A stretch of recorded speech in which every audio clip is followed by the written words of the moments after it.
This is the docket. This afternoon, President Trump gave a second response to the racist domestic terrorism that took place in Charlottesville, Virginia.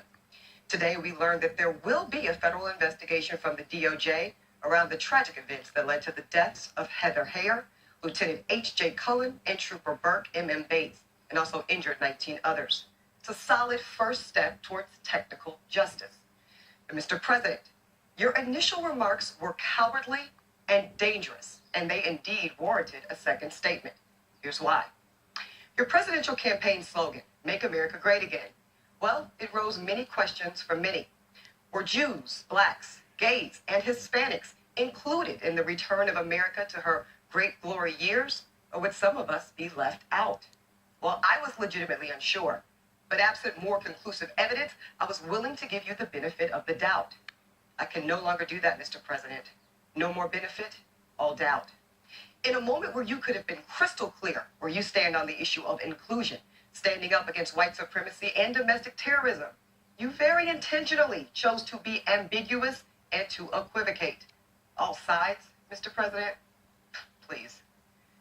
President Trump, I do not know your heart, but what I do know for sure is that you've clearly done the math, and you've decided that your portion of the base that is absolutely racist is so significant, so valuable, that you hesitate, even in the face of blatant, flagrant hatred, to risk turning them off and thereby crippling your political stronghold. Do you remember when you said that your base would stick with you even if you shot someone on Fifth Avenue? Well, guess what? I think you're right. I think they will stick with you through anything. They will even stick with you while you calm their fears and deep-seated anger around their perceived depreciation of the intrinsic value of whiteness in this country. And let's be honest, that's what this is all really about.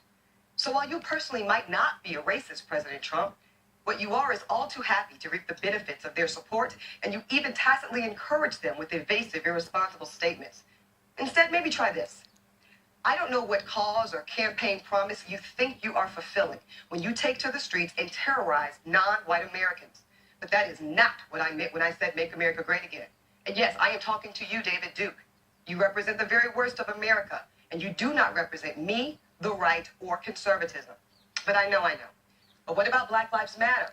What about Obama? Well, guess what? Obama had a lot of missed opportunities to effectively lead a national dialogue around race in America, and his legacy will carry those shortcomings. But he's no longer in the Oval. This moment is on you, President Trump. This is your legacy in the making. Mr. President, I'm making a personal plea to you. You are actually uniquely positioned to forcefully call out evil, anti-American domestic terrorists, but we certainly cannot change what we fail to acknowledge. So I'm asking you to address their anger, address their misplaced fears. Let them know that this is America, land of opportunity, and there is indeed enough to go around. President Trump, they will listen to you, and they will follow your lead. Guy Benson.